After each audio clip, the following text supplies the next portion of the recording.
Voici un petit contexte historique. La présence française dans l'Ouest canadien remonte au 18e siècle et est fortement liée au commerce de la fourrure. Des voyageurs travaillant pour la Compagnie de la Baie-d'Hudson ou pour la Compagnie du Nord-Ouest parcourent régulièrement les prairies et le Nord-Ouest. Ils établissent des contacts avec les peuples autochtones et prennent souvent pour compagne une femme autochtone. C'est ainsi que naît le peuple métis. Le 1er juillet 1867, l'Acte de l'Amérique du Nord britannique crée le Dominion du Canada. Le Canada comprenait une partie du Québec et de l'Ontario actuel, le Nouveau-Brunswick et la Nouvelle-Écosse. La terre de Rupert appartenait à la Compagnie de la Baie-d'Hudson. En 1868, en vertu de l'Acte de la terre de Rupert, le Royaume-Uni et la Compagnie de la Baie-d'Hudson concluent un accord en prévoyant le transfert de ce grand territoire au Canada. En 1869, la Compagnie de la Baie-d'Hudson conclut avec le Canada une entente en vertu de laquelle la société céda le contrôle du territoire.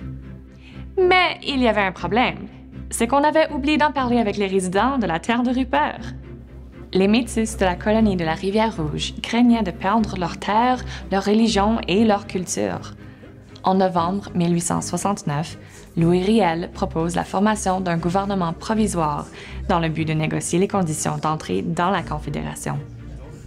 En janvier 1870, des représentants anglophones et francophones de la colonie de la Rivière-Rouge se réunissent pour établir une liste des droits qui a eu une influence majeure lors de la rédaction de l'Acte du Manitoba. Cet acte, aussi dénommé Loi sur le Manitoba, a été adopté par le Parlement du Canada et est entré en vigueur le 15 juillet 1870. Le Manitoba est la 5e province à se joindre à la Confédération canadienne. Également, cette même année, le titre de propriété de la terre de Rupert et du territoire du Nord-Ouest est remis au Canada. Cette loi crée une petite province comprenant essentiellement la colonie de la Rivière-Rouge. À cette époque, la province fut connue comme la province au timbre-poste, en raison de sa forme carrée. Son territoire ne couvrait que 1/18e de sa taille actuelle. La loi sur le Manitoba octroie des terres aux Métis et garantit la pratique de la religion catholique, ainsi que les droits scolaires des catholiques et des protestants. Mais elle n'assure pas le droit à l'instruction en français.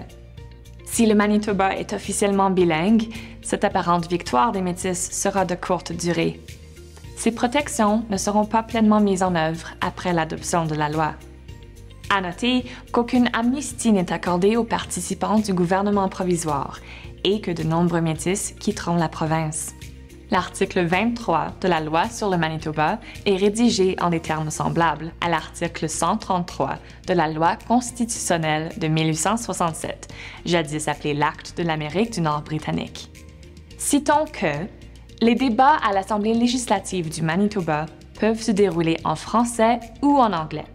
Les registres, les procès-verbaux et les lois doivent être imprimés et publiés dans les 2 langues, et les tribunaux peuvent se prononcer en français ou en anglais.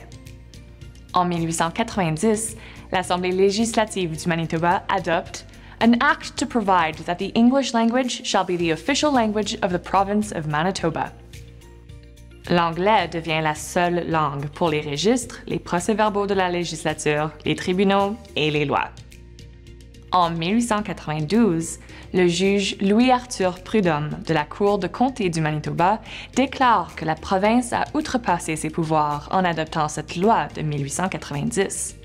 Les droits linguistiques des Franco-Manitobains ne peuvent être ni changés ni abrogés par la législature de la province. En 1909, le même juge, dans une autre cause, statue à nouveau que le Manitoba ne pouvait abroger unilatéralement l'article 23 de la loi de 1870 sur le Manitoba. Dans ces 2 instances, cette loi est déclarée inconstitutionnelle et ultra-vires, c'est-à-dire qui agit en dehors de sa compétence ou juridiction, donc sans droit. Le gouvernement du Manitoba a continué malgré tout à ignorer les obligations de l'article 23, comme si ces jugements n'avaient jamais été rendus. Maintenant, revenons précisément à l'affaire Forêt.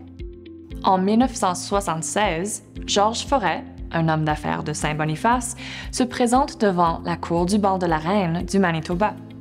Il a reçu une contravention unilingue anglaise pour stationnement illégal. Il refuse de payer l'amende de 5 $. Il conteste l'unilinguisme de la contravention et remet en question la constitutionnalité de la loi The Official Language Act de 1890. Le 26 avril 1979, la Cour d'appel du Manitoba invalide la loi sur la langue officielle de 1890, qui avait aboli le français comme langue officielle de l'administration dans la province. Mais la Cour d'appel ne déclare pas inconstitutionnelles les quelques 4000 lois adoptées par le Parlement manitobain depuis 1890. Et les juges concluent à la nécessité de les traduire en français et, au besoin, de régulariser les droits linguistiques des francophones au Manitoba. Suite à cette décision, le gouvernement de Sterling Rufus Lyon fait appel. La Cour suprême a accepté d'entendre l'affaire en même temps que l'affaire Blakey, qui portait sur le respect des droits de la minorité anglophone au Québec.